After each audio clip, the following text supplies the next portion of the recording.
É, outubro de 1066.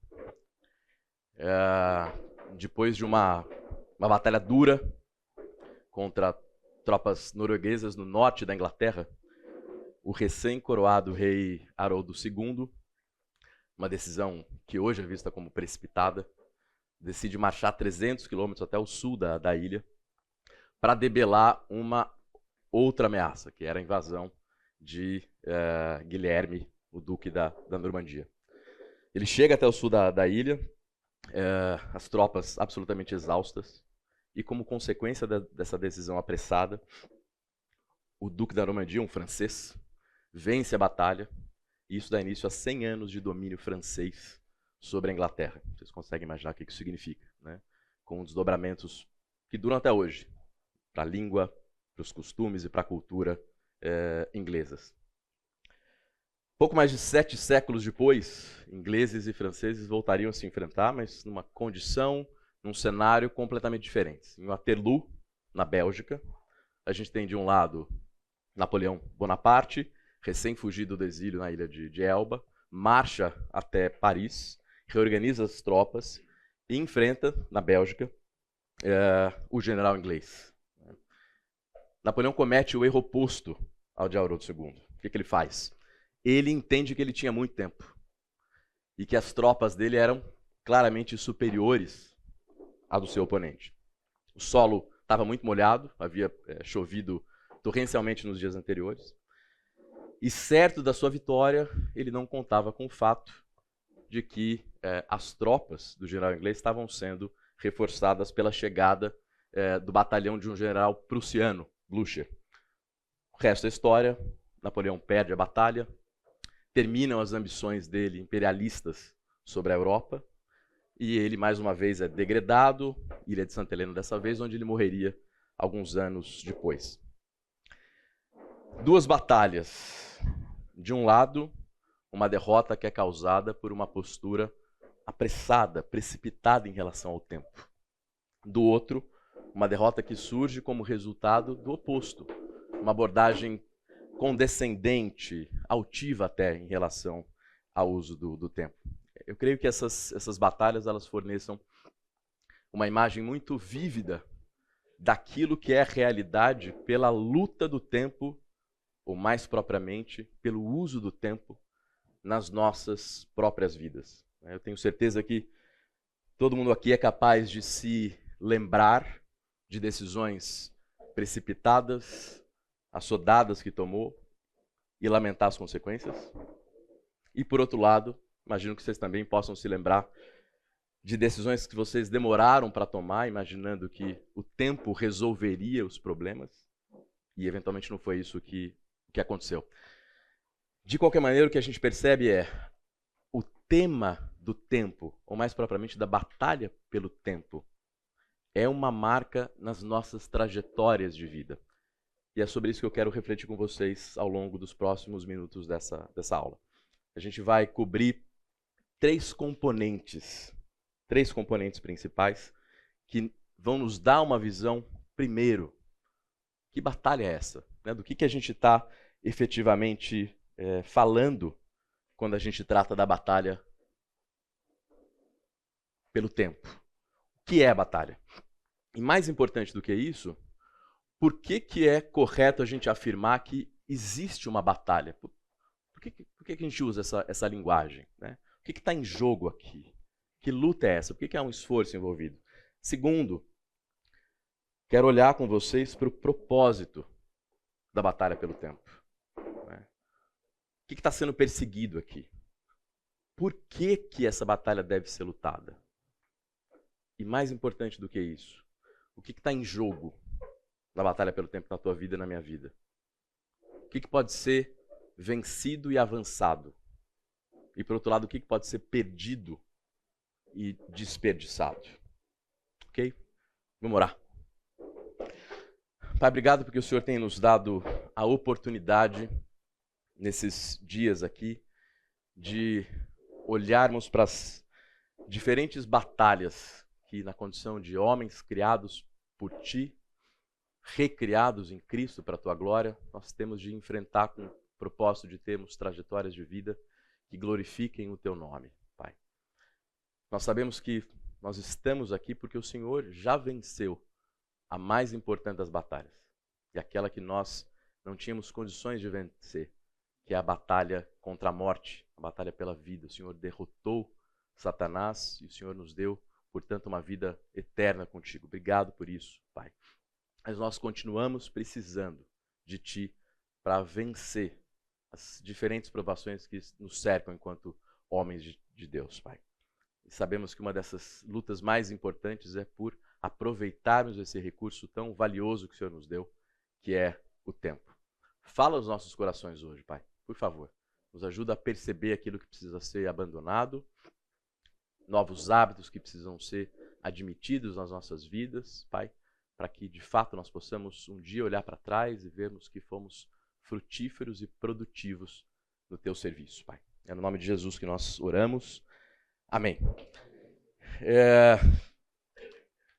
Os diferentes estudiosos que se dedicam à história da Segunda Guerra Mundial vão trazer percepções diferentes daquele que foi o fator que garantiu a vitória dos aliados, Estados Unidos, França, o senhor está bem? Sobre os países do eixo. Mas há, de forma geral, o entendimento que o principal fator que garantiu a derrota de Hitler foi uma transformação sem precedentes na história do mundo ocidental, da indústria civil americana, na maior indústria bélica e armamentista que o mundo já viu. Para vocês terem uma ideia do que aconteceu nesse período. Em termos de produção naval, por exemplo, de 1941 a 1945, 4 anos, os Estados Unidos produziram 2.700 cargueiros da classe Liberty. Isso equivale ao seguinte, eles chegaram a produzir um cargueiro em 4 dias e 15 horas. Isso dá uma média em um mês de tonelagem naval equivalente ao que a Alemanha fazia em um ano.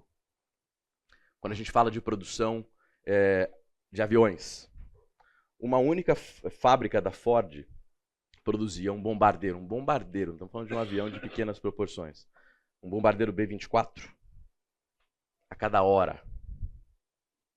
Um outro dado interessante, aqui Lucas, tua direita, de 39 a 44, 39, quando começa a guerra, os Estados Unidos produziam 3.000 bombardeiros, ou caças de longo alcance Mustang P-51. 3.000 por ano. 4 anos depois eram 96.000 por ano. Essa foi a maior mobilização de recursos econômicos, humanos, técnicos, intelectuais e de tempo, que não havia tempo. A grande vantagem de Hitler foi conseguir avançar e conquistar porções muito grandes de território muito rapidamente. Então a resposta tinha que acontecer também num tempo muito curto. De alguma forma, meus irmãos, essa história, essa mobilização sem precedentes de recursos humanos, recursos técnicos, recursos econômicos e de tempo, serve como uma referência para a gente daquilo que também é uma batalha nas nossas vidas. A batalha pelo tempo é essencialmente um esforço contínuo de administrar as nossas atividades, os nossos compromissos, as nossas responsabilidades de uma forma produtiva para que a gente seja capaz de cumprir os propósitos do Senhor nas nossas vidas de uma forma que agrade a Ele ao longo das diferentes estações da nossa vida. Essa parte final é importante. Há um propósito a ser cumprido. Há uma missão, a gente vai falar sobre isso em breve. Mas a forma como essa missão ela é vivida e lutada, ela muda ao longo das estações das nossas vidas. Então, essa é uma referência importante do que significa a batalha pelo tempo. É um esforço, ele é contínuo, e ele tem o objetivo de administrar as tuas atividades, os teus compromissos, as tuas responsabilidades, para que a tua vida seja produtiva nas mãos do Senhor ao longo das diferentes fases da tua vida. Né? A batalha pelo tempo, portanto, é essencialmente uma batalha por uma vida produtiva. Uma batalha por maximizar aquele que é o recurso mais escasso dos recursos que o Senhor nos deu, que é o tempo. Ele é o mais valioso porque ele é, de fato, o mais escasso. Ele não pode ser recuperado. Né? O próprio Davi fala disso no Salmo 144, quando ele diz: o homem é como um sopro. Né? Os seus dias são como uma sombra. Sopro, sombra. Imagens de coisas que são extremamente fugidias, efêmeras, rápidas. Né? Eu gosto de uma frase que diz que os dias se arrastam e os anos voam. Né? Às vezes, quando a gente está lá no contexto do escritório, trabalho, parece que as horas não passam. Né? Mas quando a gente olha e entende que hoje é dia 8 de junho, né? Metade do ano foi, a gente tem essa percepção. E tenho certeza que todo mundo tem a percepção de como o tempo tem passado rápido. Portanto, a batalha pela produtividade, ou a batalha pelo tempo, é uma batalha por uma vida produtiva. Tá? A gente vai decompor cada um dos componentes, dos elementos dessa definição, mas por hora eu gostaria de me ater com vocês a esse elemento da batalha. Por que é correto a gente dizer que é uma batalha em torno do tempo? Por que eu uso esse vocabulário que evoca a ideia de uma luta, de um esforço? Né? Eu creio que todo mundo aqui consiga se identificar, né, com a percepção de que a gente eventualmente tem dias que parecem ocupados, cheios, mas em que a gente não necessariamente é produtivo. Né? Se você é um estudante, talvez você tenha a percepção de que todo o teu tempo é gasto estudando coisas que você nunca mais vai usar na tua vida. Que o que você estuda não vai ser relevante no longo prazo da tua vida. E assim você não tem tempo suficiente para se dedicar àquilo que você gostaria efetivamente de se dedicar. Né? Qualquer que seja o hobby ou o lazer. Se você é um profissional, acho que isso cobre a maior parte de nós aqui, há esse senso de insuficiência. Né? De eventualmente chegar no final do dia e perceber que a gente não conseguiu cumprir todas as coisas que a gente gostaria de ter cumprido. E pior, a gente sabe que no dia seguinte aquelas coisas vão continuar lá na nossa lista de coisas a fazer e vão ser acrescentadas de mais coisas. Né? Então, de alguma maneira, a gente tem essa percepção de que a gente não controla a nossa agenda que nos domina e a gente está sempre correndo atrás, esse senso de insuficiência e não conseguir produzir o que a gente efetivamente gostaria de produzir. E pior do que isso, a gente percebe que dar prioridade para uma certa área da nossa vida, por exemplo, para o nosso trabalho, para a nossa vocação, vai significar que necessariamente alguma outra área da nossa vida vai ser negligenciada. Então, se eu decido me concentrar no trabalho, ser um profissional com excelência, entregar as coisas, entregar de forma pontual, com a qualidade, obrigatoriamente ou minha família, ou os meus amigos, ou a minha coinonia, ou meu serviço na obra, ou os meus filhos vão perder o tempo que eu deveria dedicar a eles. E mais uma vez esse senso de que a gente vive ocupado, mas que a gente não necessariamente está fazendo as coisas que a gente deveria fazer. E até se você é aposentado, você está chegando no final dos teus dias de uma carreira formal, você também pode ser tomado por essa sensação. Talvez de uma forma diferente. Talvez a ideia de que você não foi produtivo ao longo dos teus dias. Essa sensação de que você não vai deixar um legado e que você ainda quer fazer alguma coisa e você está premido pelo tempo, mas não necessariamente sabe como usá-lo da melhor forma e você vê os seus dias se esvaindo e a sua vida mais rapidamente chegando ao fim. É interessante quando a gente fala de batalha, talvez, pelo menos a passagem que eu considero a passagem mais relevante sobre o tema do tempo em todas as Escrituras, que é Efésios 5, 15 e 16, duas coisas são muito interessantes aqui de serem notadas nessa passagem. Primeiro, Paulo diz o seguinte: portanto, vede prudentemente como andais, não como nécios, e sim como sábios, remindo o tempo porque os dias são maus. Eu sublinhei vede e andais ali porque eles são o núcleo dessa primeira parte do versículo.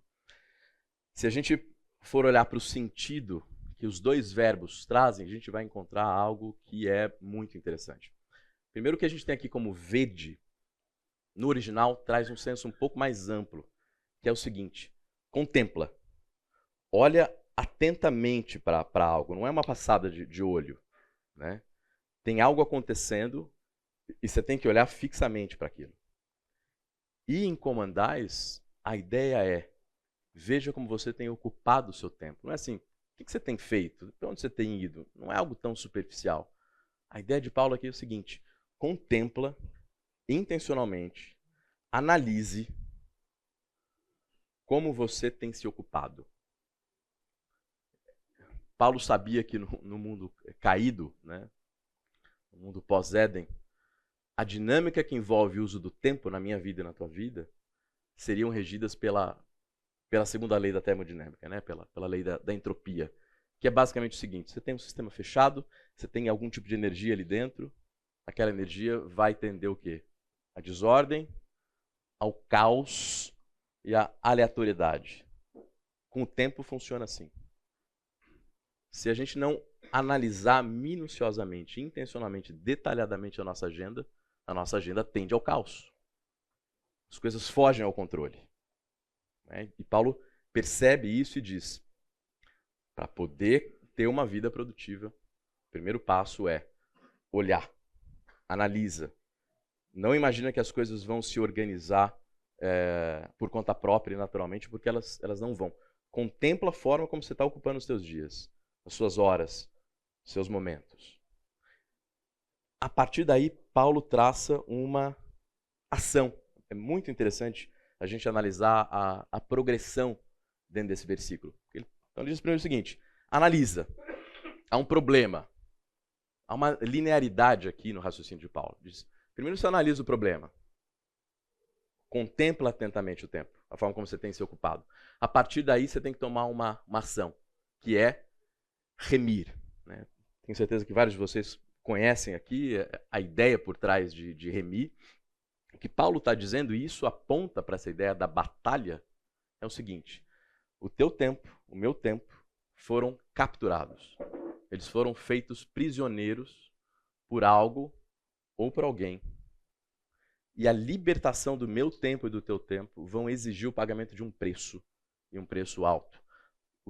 O termo redimir aponta para o preço que tinha que ser pago pela alforria de um escravo. Então o que Paulo está dizendo é o seguinte: teu tempo e meu tempo são escravos de algo ou de alguém. Você vai poder dizer de quem que o teu tempo hoje é escravo. A gente vai olhar para 3 possíveis senhores do nosso tempo. E se você não pagar um preço, e o preço é alto, teu tempo vai continuar aprisionado. Portanto, a ideia é: analisa com atenção, veja como você tem se ocupado, e a partir daí, pague o preço para que o teu tempo seja libertado e usado para aquilo.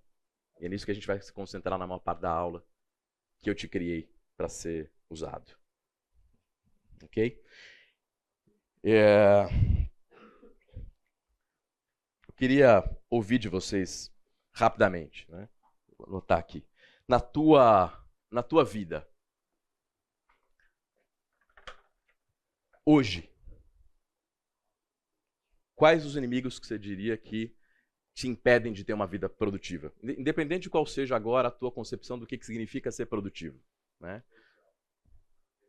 Rede social. Quais são os teus inimigos para uma vida mais produtiva?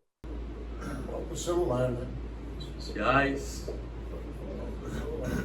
Tá tudo dentro dele, né? E-mail, telefone. Você não consegue mais gastar um tempo sem ficar olhando para o celular. Perfeito.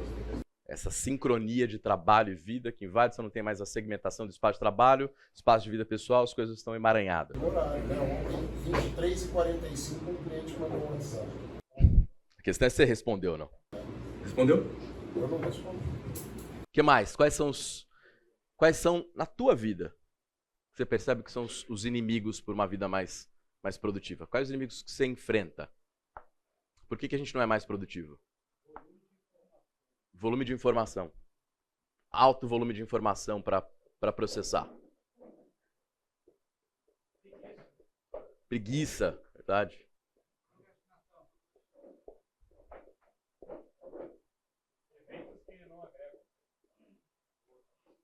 Vida social. Mais alguma coisa que não esteja aqui? Eu entendo que a preocupação com que esses caras ali do poder estão fazendo, acho que isso incomoda muito, entendeu? Porque enquanto a gente está distraído com redes sociais e tudo mais, eles estão decidindo as coisas quando a gente assusta, a conta chega. Ambiente político. Isso eu acho que é bem. Acho que o trabalho em si também, né? Cargo horário. Carga horária em si. Planejamento. Carga. Planejamento, ok. Eu gostaria de sugerir que há três grandes inimigos. Todas essas coisas fazem sentido, elas estão relacionadas em maior ou menor escala com esses três inimigos, ou não, são efetivamente novos, mas eu entendo que há três elementos que constituem inimigos mais ferrenhos na luta por uma vida mais produtiva. Primeiro, nossa carne. Saindo da faculdade em 2003, eu tinha 2 pequenos objetivos de vida. Uma pequena Porsche, de preferência modelo 911 carreira, e um pequeno helicóptero para 4 pessoas, por isso pequeno. Isso nos próximos 10 anos da minha vida. Me formei em 2003, né, até 2013, essa era a ideia. É óbvio que eu não atingi, não precisa nem perguntar se eu consegui. Óbvio que eu não consegui. Né? Nem de controle remoto.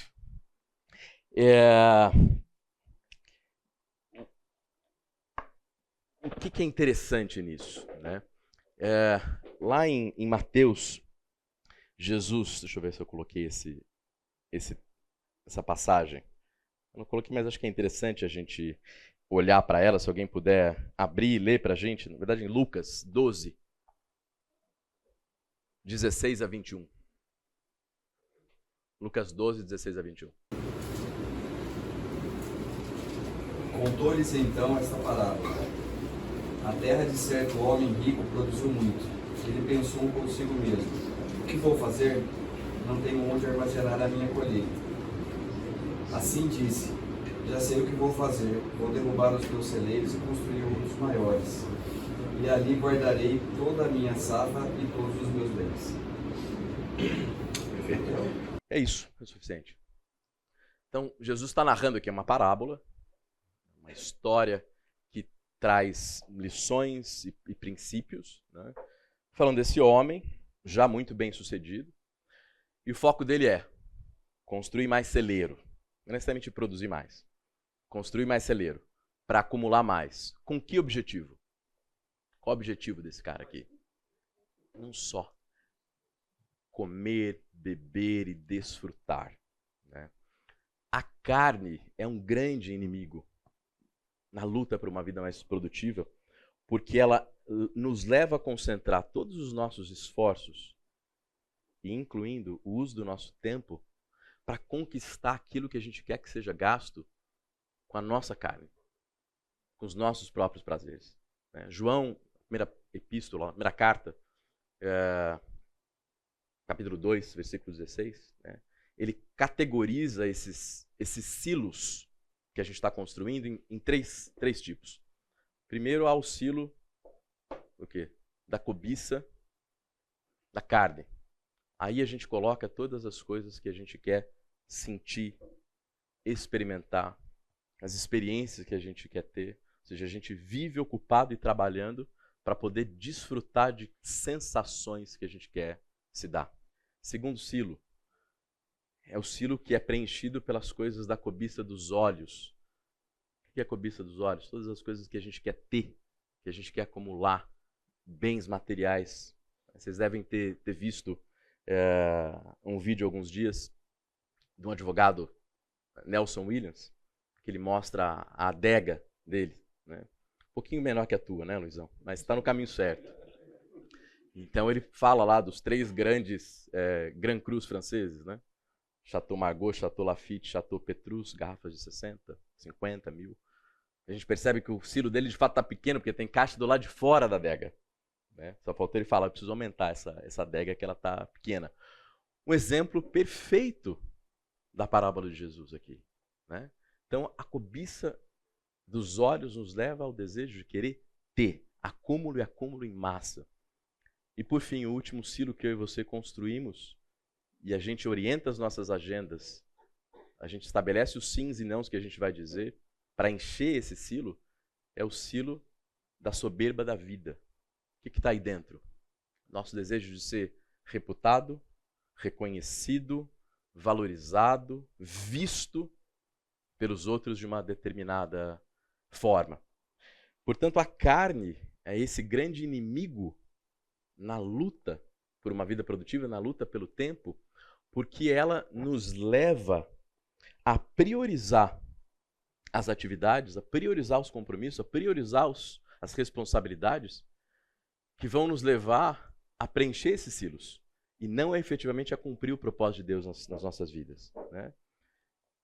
Portanto, em que medida esses desejos, o desejo de sentir, de ter, de experimentar, de ser reconhecido, de ser visto, de ser reputado, tem moldado a sua agenda? A decisão que você toma, eu vou dizer sim para esse compromisso, ou eu vou dizer não para esse compromisso. Em que medida é orientada por isso aqui? Pelo desejo de ter, sentir, experimentar ou ser visto. Mas há ainda um segundo inimigo. Né? Eu gosto muito da frase, embora seja um clichê, mas acho ela muito significativa. Né? Que diz, para quem não sabe para onde vai, qualquer caminho serve. Né? Talvez esse seja um dos grandes problemas da nossa geração. Né? A falta de uma visão que integre, que unifique, como eu costumo chamar, o agora para sempre. É um problema, é um fato, sobretudo entre homens e entre homens jovens, que isso fica mais aparente na sociedade americana, porque eles medem essas coisas lá. Aqui não necessariamente a gente consegue medir isso, mas há explicitamente uma crise entre os meninos. Por quê? Os meninos não conseguiram, eles não estão conseguindo construir uma visão articulada, clara e objetiva do porquê que a vida deles serve. Para onde que eles querem levar a vida deles. E isso leva ao seguinte, 51% das posições que exigem graduação superior nos Estados Unidos são preenchidas por mulheres agora. Houve uma mudança 3 anos atrás. Então, historicamente, no ambiente americano, e repito, a gente não deve estar muito longe dessa realidade, ou pelo menos estamos caminhando para ela, as mulheres são maioria com curso superior dentro do ambiente de trabalho. As mulheres são maioria nas faculdades, nas pós-graduações. Elas têm um desempenho acadêmico superior a dos homens. Um menino americano tem uma chance 4 vezes maior de se suicidar do que uma menina. Em algumas regiões, 10 vezes maior de se suicidar do que uma menina. Por quê? Há uma crise de visão. De alguma forma, nós perdemos a percepção do que para que a gente serve, para que a nossa vida tem valor e para onde que eu tenho que orientá-la. Ontem eu estava saindo de casa para ir num compromisso com o Luiz Henrique e eu vi uma cena que me deixou muito emotivo e fazia tempo que eu não via uma coisa tão bonita. Eu vi um rapaz da nossa igreja, é meu vizinho, que estava com um cortador de grama, né, que já é uma cena rara, porque a gente não corta mais a grama, a gente terceiriza para alguém cortar a grama para a gente, né? Ou que é pior, nem corta, deixa ela crescer mesmo. E o filho dele, um menino de uns 2 anos, que nem fala, estava embaixo, então ele estava segurando aqui no cortador de grama, e o menino entre as pernas dele, segurando na parte de baixo, e eles caminhando e cortando. Gente, é isso. É isso. Sem nenhuma palavra. Esse cara está estabelecendo para o filho dele o que significa, parcialmente, não no todo, mas uma parte importante, o que significa ser homem. É o serviço, é o esforço, é o sujar a mão, né? É deixar que a mãe tenha o tempo de sair com a filha pequena e ir cuidar das coisas dela, né? É ensinar. De alguma forma, nós perdemos essa visão. E isso não vale só para crianças, não, e para adolescentes. Talvez nós também tenhamos perdido essa visão articulada e clara do porquê que a vida serve. A gente perdeu uma visão que integre e unifique o curto prazo com o longo prazo. O que eu faço agora está me levando, está me avançando em direção a essa visão de vida que eu construí, que cumpre os propósitos de Deus? O que acaba acontecendo é que as nossas vidas parecem um emaranhado de tarefas desconexas, que a gente vai pulando de uma para outra, e a gente não sabe no final do dia o que elas estão produzindo e avançando nada. A gente simplesmente está fazendo as coisas. Porque a gente não tem essa visão e fala, ok, varrer aqui agora parece uma atividade menor, e a gente vai falar sobre isso, como atividades menores glorificam a Deus, mas varrer o chão agora, cortar a grama agora, está me levando naquela direção. Então, o segundo grande inimigo por uma vida mais produtiva que a gente enfrenta é justamente esse. É a falta de uma visão articulada para o futuro. Por que ele é um inimigo? Porque ele nos impede de conectar o que a gente está fazendo aqui agora com o longo prazo das nossas vidas. E as nossas vidas parecem, portanto, como eu disse, ocupadas, mas não necessariamente avançando nada. Você tem uma visão de futuro articulada para a sua vida? Você sabe para onde você está dirigindo a sua vida? A gente vai falar mais sobre isso na parte final da aula. E por fim, o terceiro inimigo, Pepe citou, essa é uma pesquisa bem recente, 2025, da Statista, que está analisando basicamente o seguinte: qual que é o tempo em minutos gasto diariamente, isso é uma média global, com a internet. Okay? Então a gente vem lá de 90 minutos, 1h30 em 2012, até chegar em 2024 a 2h23 minutos. A média brasileira é maior. O brasileiro gasta 3h46. Então naquilo que a gente não deveria ganhar, né, Pepe? A gente ganha.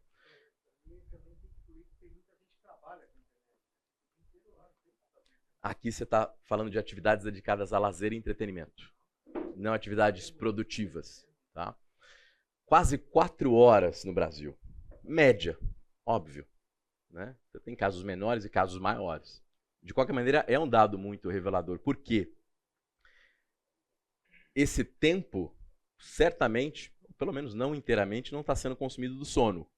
Uma boa parte desse tempo a gente pode assumir que está sendo retirado de atividades produtivas, de atividades úteis. Né? Será que a gente consegue se lembrar como que a gente gastava o nosso tempo antes do advento das redes sociais? Né? O que a gente fazia? Essa é uma pergunta importante, porque esse tempo está sendo tomado por atividades em redes sociais. Né? Há umas 3 semanas eu fui conversar com um jovem da igreja, uma conversa sobre carreira, aconselhamento profissional. A conversa durou 1 hora. Eu contei 23 vezes em que essa pessoa olhou para o smartwatch dela e bateu para parar uma notificação. Né? Claramente não estava ali. Claramente não estava ali. Né? Na média, o americano faz isso 342 vezes por dia. Para ver alguma notificação ou para interagir de alguma forma com o seu celular. Né? Com uma perda evidente em termos de foco, de produtividade e de fazer bom uso do tempo. Né? O tempo, portanto, que a gente gasta não só com redes sociais, mas com esse variado cardápio que os nossos dias oferecem, de atividades, de lazer, de entretenimento, são, eu diria, o terceiro grande inimigo por uma vida produtiva. Por quê? Porque ele tem capturado o tempo que nós deveríamos estar usando em atividades que de fato avançam o que é o nosso propósito, o que é o nosso objetivo, o que é uma vida produtiva e frutífera para o Senhor. Quantos aqui usam a funcionalidade de tempo de uso no iPhone? Chama tempo de uso. Alguém usa? Tá. Alguém tem Android? Sabe se tem no Android isso também? Tem? Então, o tempo de uso, para quem não usa, basicamente mostra em que apps você gastou as suas últimas 24 horas e a sua última semana, né? Se a gente abrir aí agora o teu app de tempo de uso, o que ele vai contar sobre as suas últimas 24 horas? Como que você gastou essas últimas 24 horas? O que ele conta sobre a tua última semana? Onde tiver o teu tesouro, ali vai estar o teu coração. Onde tiverem as tuas horas, ali está o teu coração. Tal que você valoriza, tal que você prioriza. Não há como fugir disso. Essa é a grande evidência daquilo que a gente, de fato, considera importante nas nossas vidas. 3 grandes inimigos. A carne, que nos leva a usar o nosso tempo para priorizar atividades que nos levam a expandir a nossa capacidade de sentir, experimentar, desfrutar e ser reconhecido.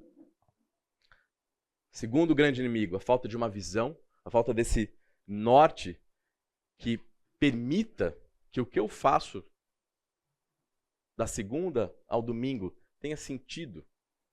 Que cortar a grama, que produzir uma planilha, que criar qualquer coisa que você faça no ambiente de trabalho tenha sentido porque está te empurrando em direção a essa visão de uma vida produtiva.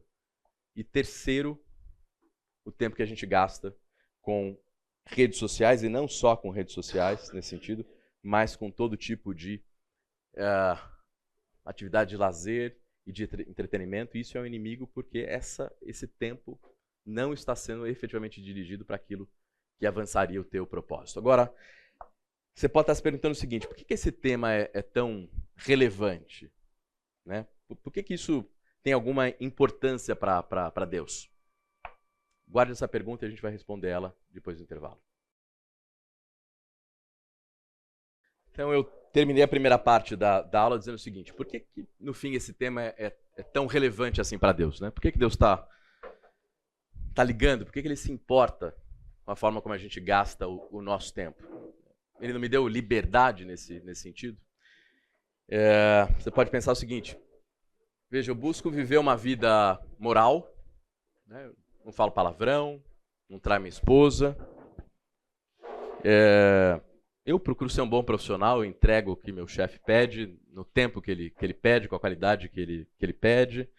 Eu estou aqui, né? Veja, é domingo de manhã, você está aqui, é o fato de que você pertence a uma fração dessa igreja que vem pela manhã e pela noite, certamente não é a maioria.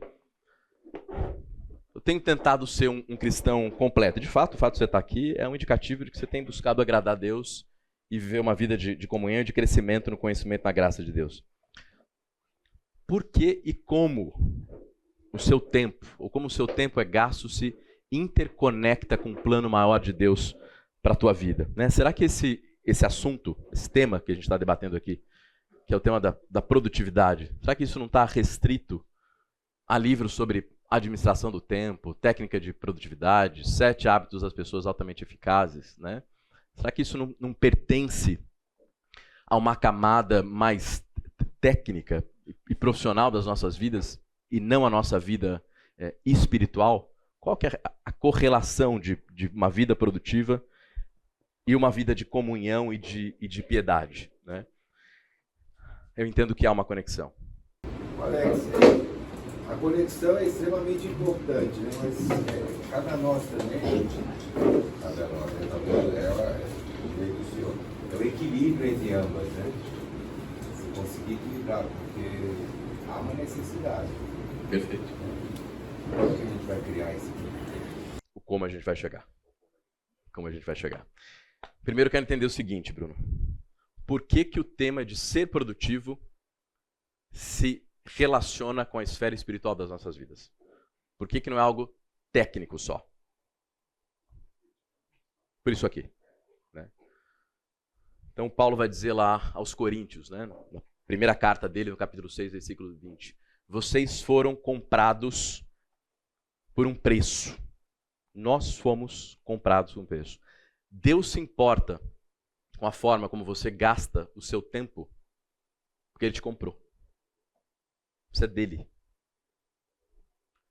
Deus se importa com a forma como você gasta o teu tempo, e isso é importante para Ele, porque Ele te comprou. A sua vida, portanto, não é mais sua, é dele. E veja, quão fácil é para a gente confessar isso, ou seja, afirmar isso, né?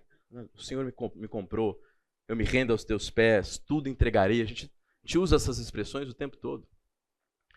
Mas quão difícil na prática é a gente de fato submeter os nossos sonhos, as nossas ambições, nossa agenda, o nosso tempo, os nossos recursos econômicos à soberania e à providência do Senhor. A prática é muito mais difícil, né?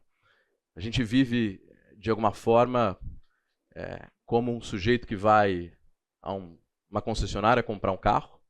Ele chega, escolhe o modelo, negocia o valor, faz o pagamento. Na hora de tirar o carro, ele engata a marcha ré, ou aperta o botão da ré, e não tem efeito nenhum. E aí ele tenta de novo, o carro não dá ré, ele desliga, vai até o vendedor e fala, não está funcionando a ré, esse carro veio com problema. E o vendedor fala, não, peraí, a ré você não pagou. A ré é um add-on. A ré a gente põe a mais, você não pagou. Tá? Não, mas peraí. A ré é uma função essencial do funcionamento do carro. A gente não está falando de uma roda de liga leve, de uma pintura metálica, né?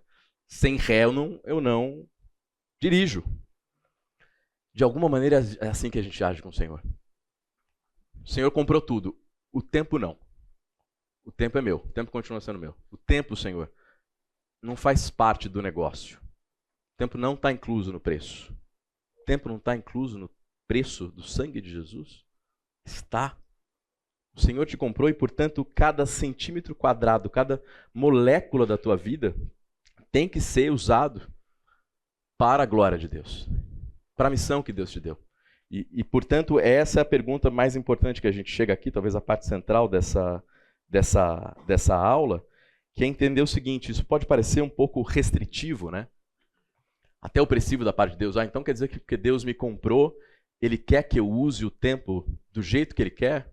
E a gente tende a fazer essa separação de sacro e profano, secular e espiritual, e a gente pensa o seguinte, então meu tempo tem que ser todo usado para atividades em que a gente coloca o carimbo de atividades espirituais. Então eu tenho que ler a Bíblia o tempo todo, estudar, como o Dante fala, né? Parênteses, estudar a Bíblia não é a mesma coisa que ler a Bíblia.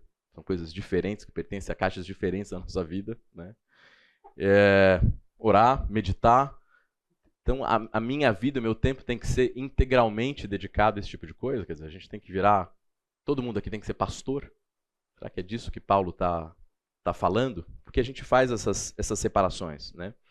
Mas é aqui que, mais uma vez, eu entendo que a bondade e a graça do Senhor tomam uma proporção inimagináveis. E a gente começa a entender o que Paulo fala em Gálatas 5:1, quando ele diz que a gente foi chamado para liberdade.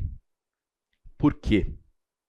Eu digo o seguinte: para o cristão, missão dada e missão cumprida. O que isso quer dizer? O Senhor nos deu uma missão. Ao contrário do que você faz no contexto da tua empresa, que a gente faz aqui na igreja, que a gente fez esses dias, nos processos de revisão, de divisão, nós não temos a possibilidade de alterar, adaptar, excluir, emendar a nossa missão. Você não escolhe a tua missão.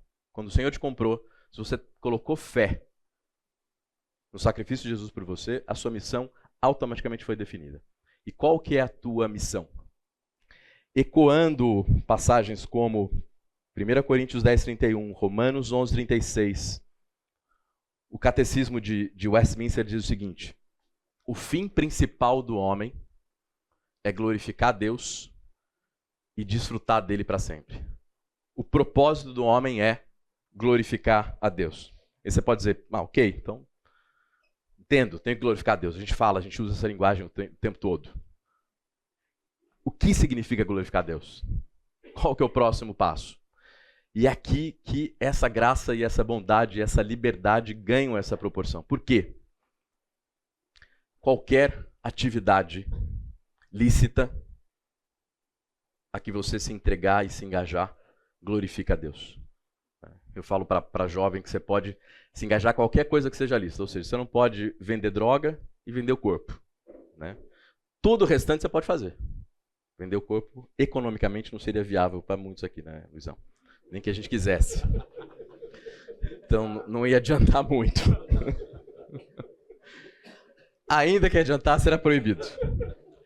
Então quer dizer que ser um lixeiro, como foi meu avô se aposentou como lixeiro. Ser um lixeiro avança os propósitos de Deus?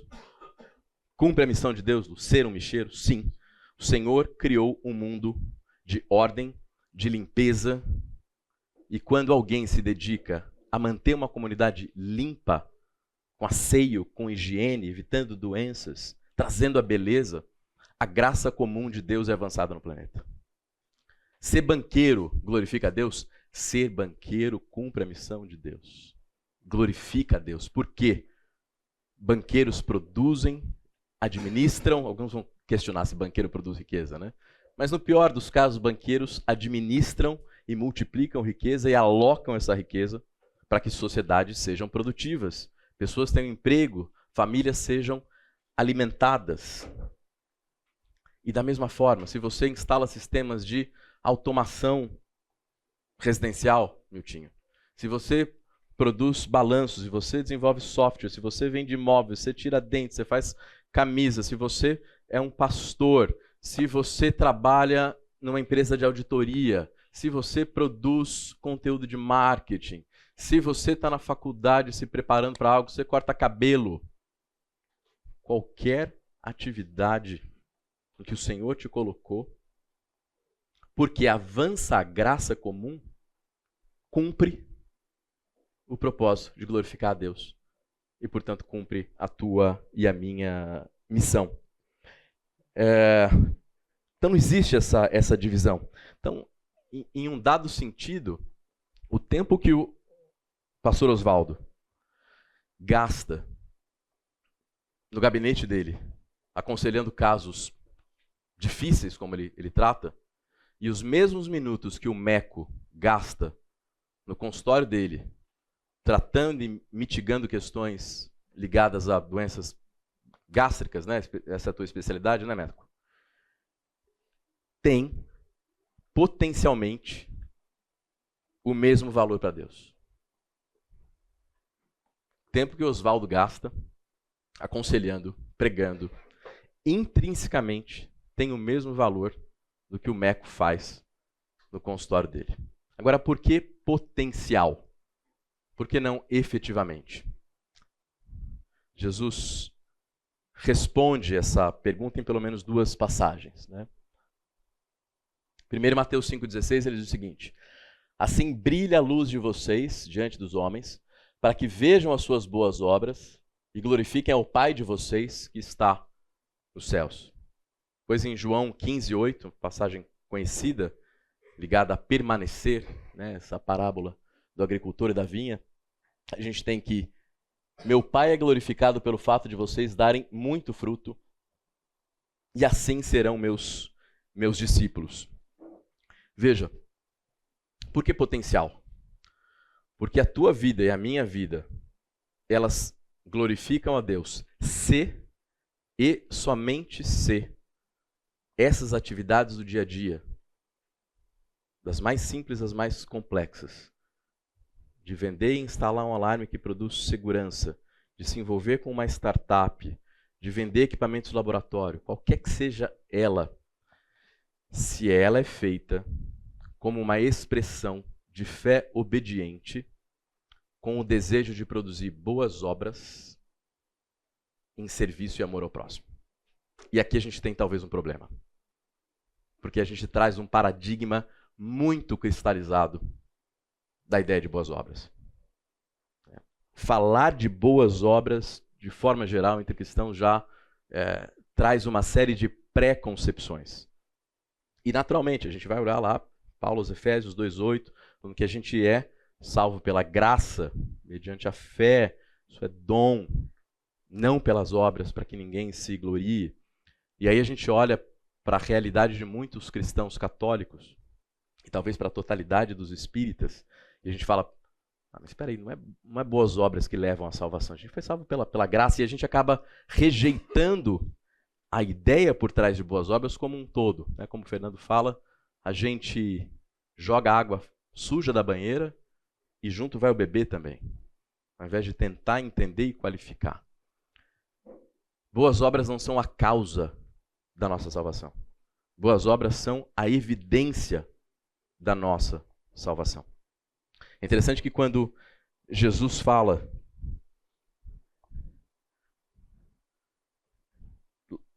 ainda nesse trecho, né, que o Pai corta, ainda em João 15, que o Pai corta o ramo que não dá fruto, Jesus não está agindo como o teu chefe, exigente, né, com a faca sobre a tua cabeça, dizendo, olha, se você não produzir, se não bateu a meta, você está fora.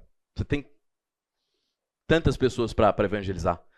Notem o seguinte, o que essa passagem está mostrando é, Deus, que é o agricultor nessa parábola, ele retira o ramo que nunca frutificou. Por quê? Porque ele nunca teve ligado à parreira.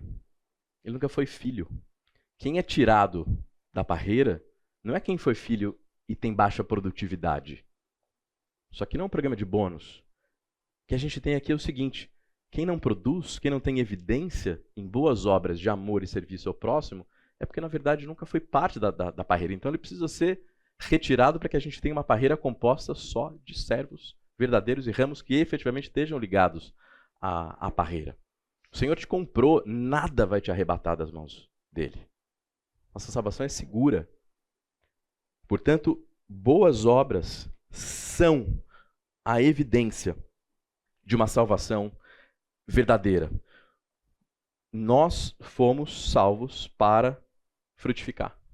E frutificar significa produzir boas obras em serviço e amor ao próximo. O que Jesus está dizendo aqui, é interessante a gente notar a ênfase. Ele não fala só, produza algum fruto.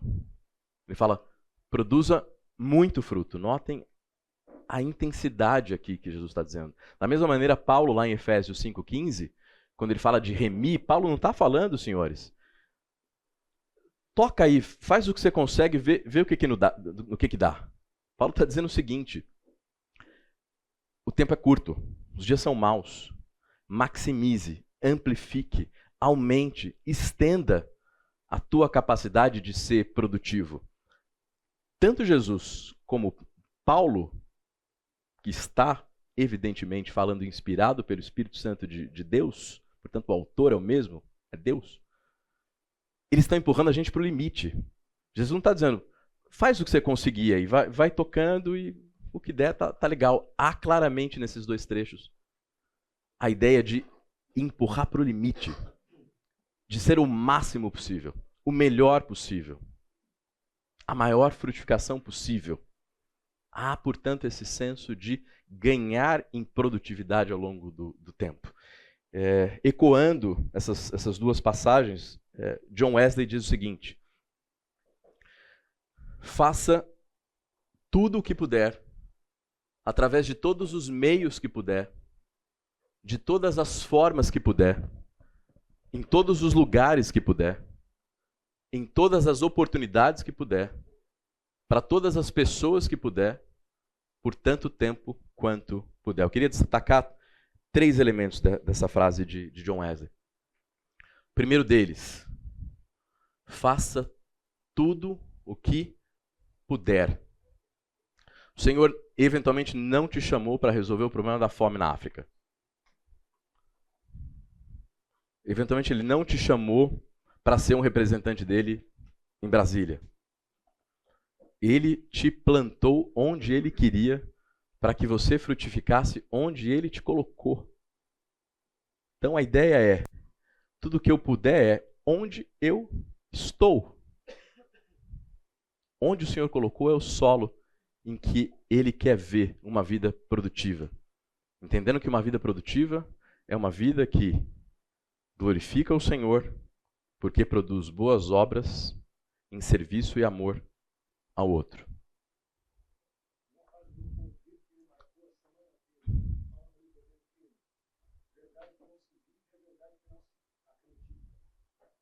Verdade que não se vive é verdade que não se acredita. Diz uma frase de Paul Tripp. Exatamente.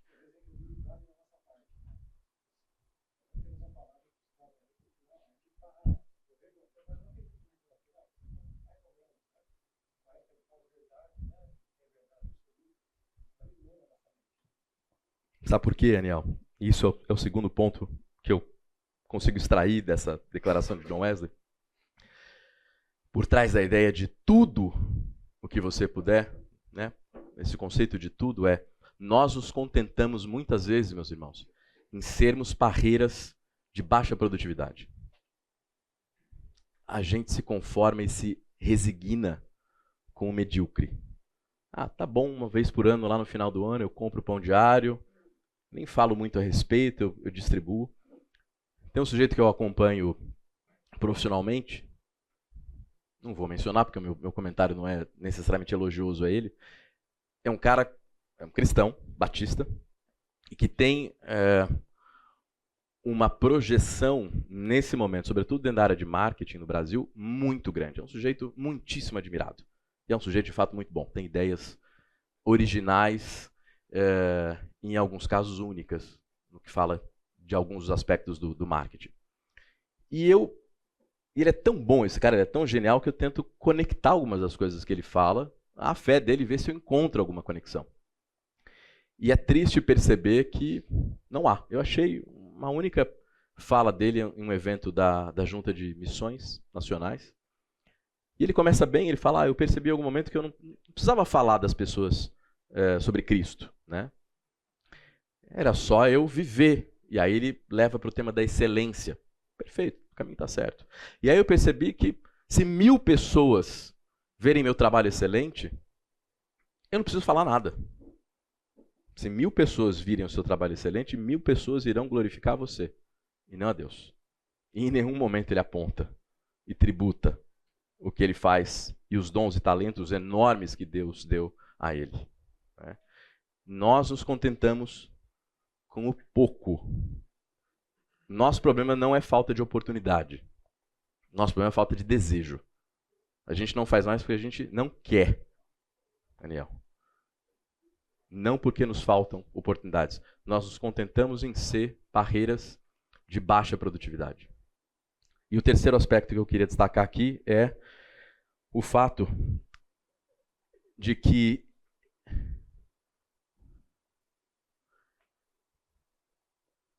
de todas as formas que a gente puder, aponta para o fato de que você não é chamado para produzir frutos de acordo com os dons e talentos do Luizão.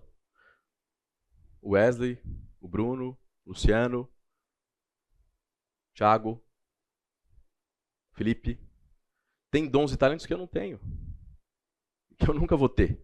Eu não sou chamado para produzir frutos de acordo com os dons dele. Deus me deu dons e talentos específicos e ele espera que eu alavanque esses dons e talentos de forma a glorificar o nome dele, produzindo frutos em expressão obediente, de fé, em serviço e amor ao próximo. E eu entendo que aqui a gente tem um fundamento fantástico. Prestem atenção nisso, é muito importante.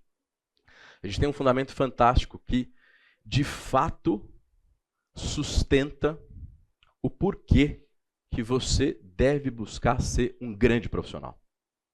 Por que você deve expandir os teus conhecimentos culturais, técnicos? De alguma forma a gente fala de excelência. Por que você tem que ser um profissional excelente? Ser um profissional excelente amplia, expande, maximiza a tua frutificação, a tua produção.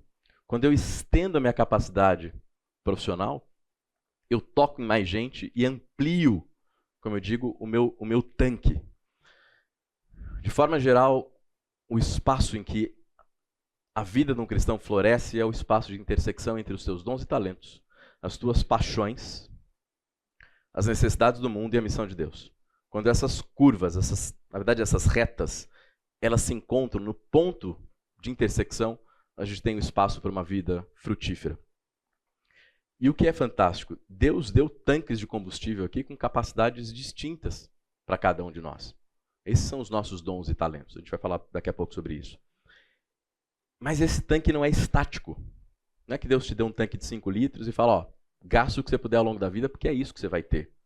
Através da busca pelo conhecimento, da técnica, da produtividade, a gente pode expandir esse tanque e, portanto, ir mais longe e frutificar mais ao longo da vida. O que eu acho fantástico a respeito disso? As coisas que eu e você fazemos todos os dias, os e-mails que a gente manda, as DARFs que a gente gera, os softwares que a gente escreve, os dentes que a gente extrai, as camisas que a gente borda, são boas obras se, e somente se, elas são feitas em fé obediente, com uma expressão de serviço e amor ao próximo. Por isso que é muito interessante, você olha o seguinte, a camisaria de um cristão e de um não cristão, Pepe. A camisa que ele está produzindo eventualmente é a mesma. Então, para um mero passante, qual é a diferença? A diferença é que você faz uma camisa boa porque aquilo é tua expressão de amor para o cara, porque você quer que ele se sinta bem, que ele vista bem, que ele seja admirado. A atividade a olho nu, ela é a mesma. Mas Deus reconhece numa expressão de fé obediente através da excelência algo que vai muito além do objeto que você está produzindo, muito além do e-mail que você está mandando, muito além da DARF que você está pagando. A busca por uma vida produtiva, ela tem, portanto, esse objetivo aqui. O objetivo é amplificar a sua capacidade, a sua eficiência e a sua efetividade em fazer aquilo que você já faz. E eu acho isso fantástico, isso mostra como Deus é bom. Deus não quer nos tirar de onde a gente está. E Deus não precisa tirar de onde a gente está para a gente viver uma vida produtiva. Se você não tem dedicado o que você faz hoje com uma expressão de glória a Deus, em serviço e amor ao próximo, ou seja, se você faz o que você faz hoje com objetivos como os que João aponta, cobiça da carne, cobiça dos olhos, soberba da vida, meu irmão, o caminho é muito simples. Confessa, se arrepende, e sabe o que Deus faz? Ele purifica, ele lava essas mesmas atividades, e ele pega como se fosse um trem que está indo em direção aos seus objetivos egoístas e mesquinhos, que eram os meus objetivos, muito além de quando eu me formei. Eu continuei mesquinho durante muitos anos ao longo da minha carreira.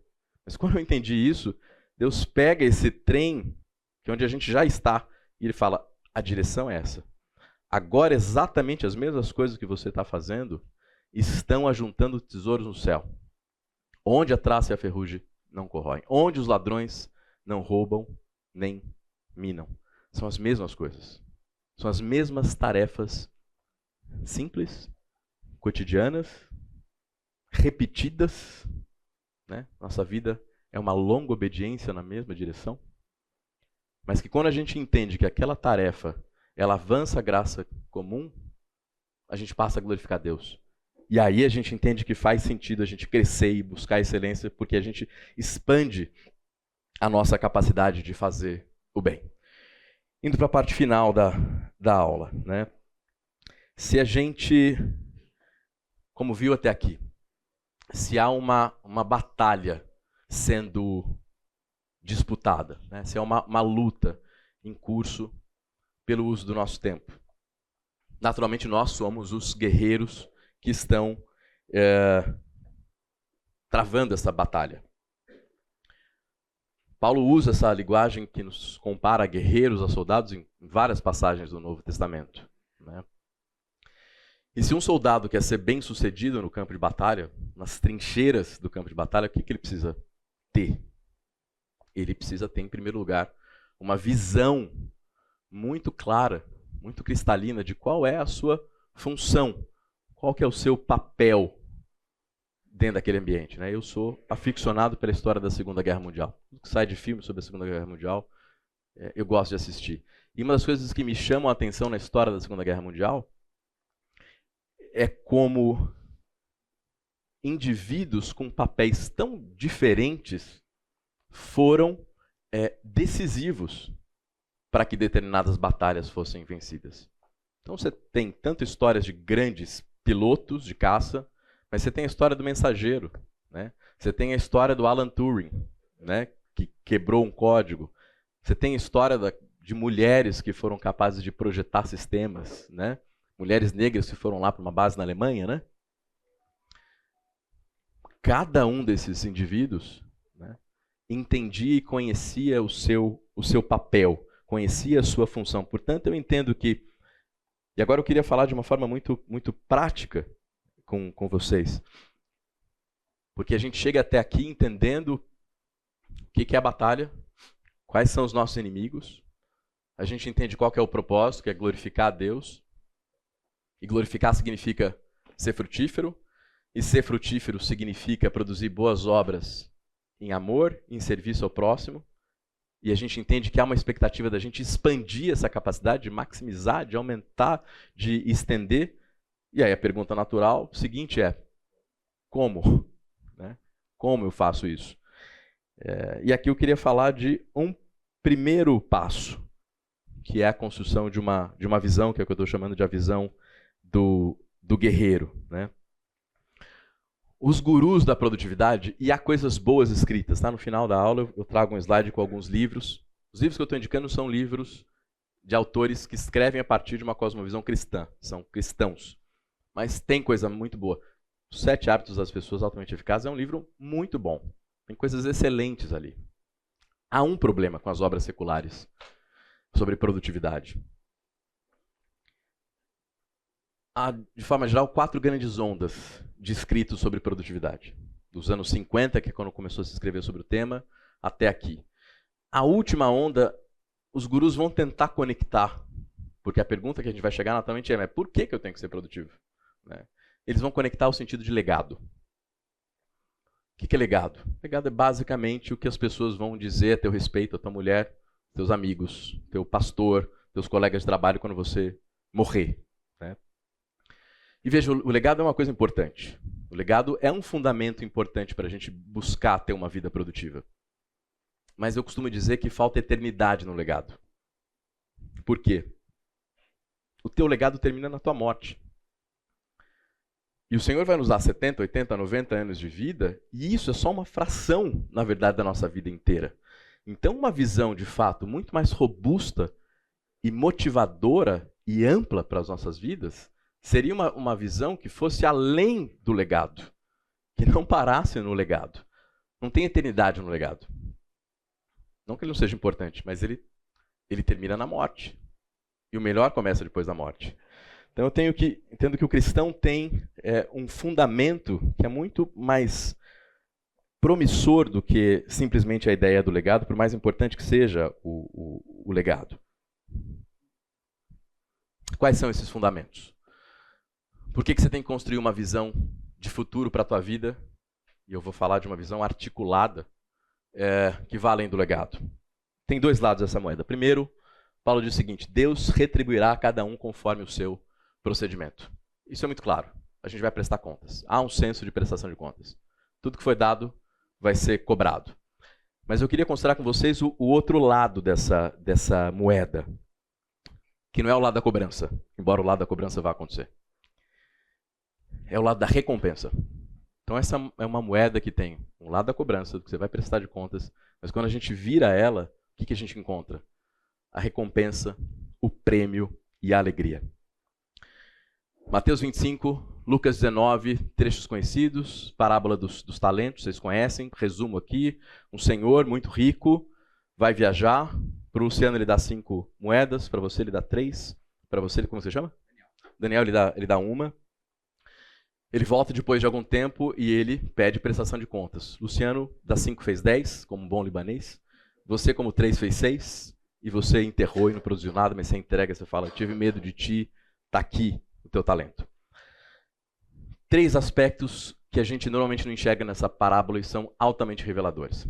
Primeiro, um talento, há alguma dissensão a respeito disso, mas um talento, de maneira geral, equivalia a 6.000 denários. O denário, trabalho de um dia. Não sei se já parou para fazer a conta, mas se você considerar um salário médio, não um salário mínimo, mas um salário médio, se diz que na região de Campinas a gente precisa para uma família de 4, de 7 mil reais para viver. Se a gente calcular com 5, sabe quanto que dá um talento? 1,5 milhão de reais. Significa, Pepe, que quem recebeu 5 recebeu quantos milhões de reais? 7,5. 5 vezes 1,5.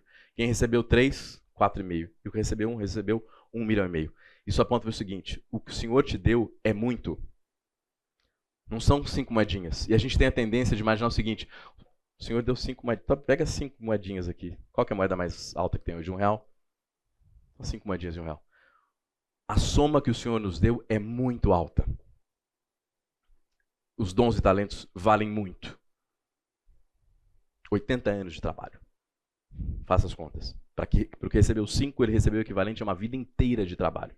Segundo aspecto importante: o Senhor entrega as moedas e ele sai. Ele não vira as fotos e fala: eu esqueci. Luiz, cara, você está no Brasil. Metade das empresas da Bolsa só vai dar mais do que a taxa de juros básica. Está no país de rentista. Cara, põe na renda fixa. Não vai se aventurar em renda variável que você vai quebrar a cara. Cripto, nem pensar. Jesus não, o Senhor não dá instrução de como investir. E isso aponta para aquilo que eu falei lá atrás. Você tem liberdade. O Senhor te deu o talento e fala: como, Senhor? Qualquer atividade lícita. Qualquer coisa que seja feita em boas obras, em amor e serviço ao próximo. E o terceiro elemento muito interessante da parábola é que a única coisa que a gente não pode fazer, o que é? Não investir. Só tem uma coisa que você não pode fazer: não investir.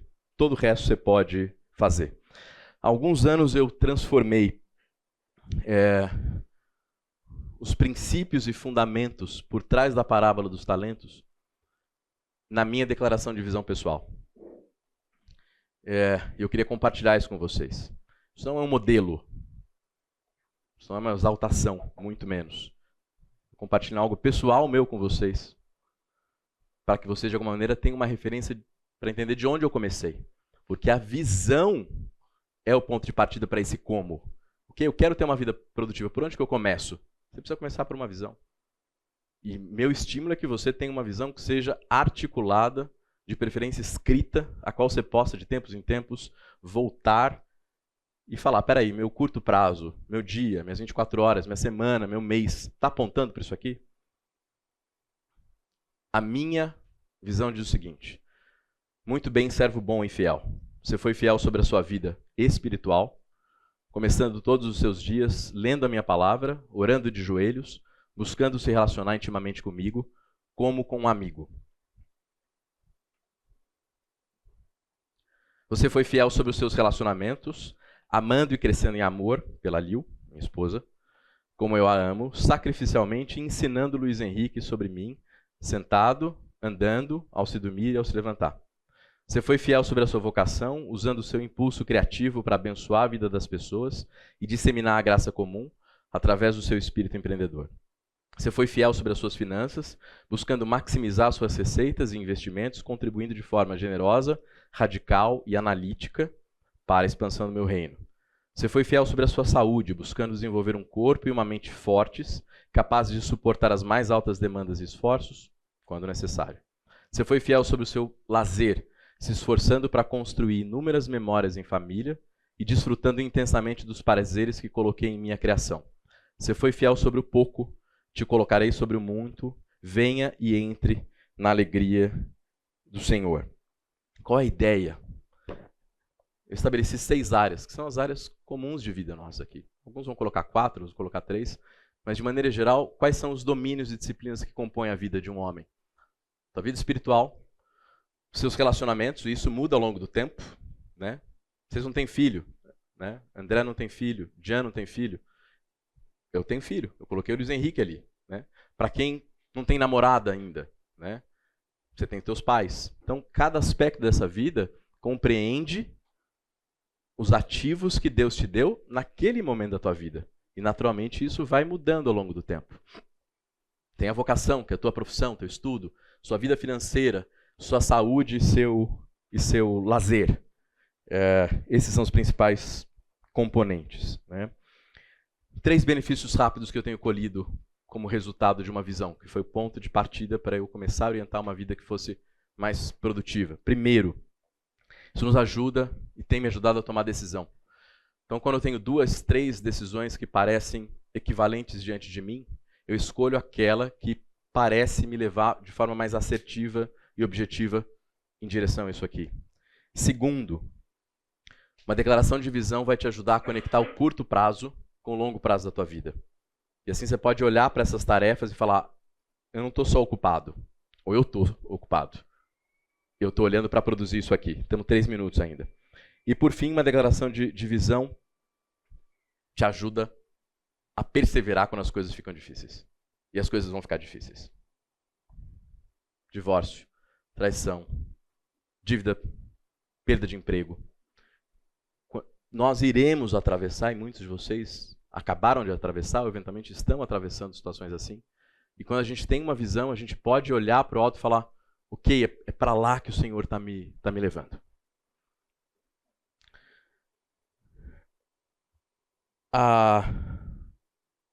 Agora 8 dias. Sábado da semana passada. A Veridiana Calaur, mais conhecida como Veri, foi estar com o Senhor. A Veri lutou durante quase 2 anos, 8 meses, contra um câncer no cérebro. A Veri é a esposa do Marcelo Calaur. Muitos conhecem o Marcelo, imagino que alguns não conheçam. Marcelo é alguém que teve uma contribuição muito substancial na vida da igreja. O Marcelo foi membro do colegiado da igreja, Marcelo atuou durante muito tempo no louvor da igreja e também antecedeu, né, Sidão? O Sidão na coordenação do Ministério de Comunicação da igreja. Durante o velório da Veri, no último domingo, ele compartilhava comigo e com algumas pessoas que estavam por perto esse número aqui, ó. 112.732. 112.732. Que número é esse? Durante os últimos 10 anos, a Veri se envolveu com um ministério digital de pregação do evangelho chamado GMO. GMO é basicamente uma plataforma, pessoas que estão na internet veem os anúncios deles e mandam suas dúvidas a respeito do evangelho, de Deus, da vida, da morte. 112.732 foi o número de interações que a Veri teve ao longo de 10 anos, que dá uma média de 50 interações por dia. Ao longo de 10 anos, a Veri falou sobre o Senhor, sobre a sua fé, sobre a vida eterna que o Pai oferece, 112.732 vezes. Que essa seja a motivação norteadora da tua vida. Em todos os momentos, né? Ao longo das diferentes estações que compõem a nossa vida. Viver uma vida que seja verdadeiramente produtiva, pagando o preço para libertar o tempo que é roubado pelos inimigos da nossa alma, maximizando cada momento com o propósito de glorificar a Deus, frutificando abundantemente em serviço e amor ao próximo. Sua recompensa, uma coroa que vai ser colocada na tua cabeça pelas mãos do seu general, enquanto ele diz: Luiz, servo bom e fiel. Você foi fiel sobre o pouco, sobre o muito você vai ser colocado. Entra na alegria do Pai. Essa tem sido a motivação da minha vida, meus irmãos. Com todos os meus erros e acertos. Mas eu estabeleci isso como o que eu quero ouvir para muito além do legado que eu vou deixar aqui. Meu desejo é que vocês também estabeleçam o servo bom e fiel e ouvir essas palavras que a Veri ouviu há 8 dias atrás, enquanto ela recebia essa coroa. Não só por conta dos 112.732 contatos que ela fez, mas também por isso. Porque isso foi a expressão de uma vida que ela decidiu viver de forma produtiva, glorificando a Deus. Amém? Se alguém quiser orar, fique à vontade. A gente está encerrado. Mais uma vez um aviso. A gente tem uma assembleia começando agora, 11h15. Todos os membros da igreja estão convocados a comparecer. Quem quiser orar, por favor, fique à vontade. Senhor Deus Pai, somos gratos pelo privilégio, pela Tua palavra, Senhor Deus. Cada de uma maneira tão direta, clara. Obrigado, Senhor, porque o Senhor nos ama apesar de nós mesmos. Só possa fazer com que homens, Senhor Deus, da tua igreja sejam firmes contigo. Produzam, Senhor Deus, fruto para agradar ao Senhor de uma maneira transparente, Senhor Deus, este mundo tão caído. Que também produza, Senhor Deus, uma geração de homens sérios contigo, Pai Santo, por causa desse bom exemplo. Nós te agradecemos, Senhor Deus, porque o Senhor realmente é bondoso, tem nos sustentado até aqui conosco durante este dia. Em nome de Cristo Jesus. Amém. Explicação. Três livros. O primeiro, na minha opinião, é o melhor. Traz uma fundamentação teológica e ferramentas. O segundo é melhor ainda do que o primeiro, mas só tem inglês. E o terceiro tem em português, ele é curtinho, mais instrumental. Todos os três valem a pena.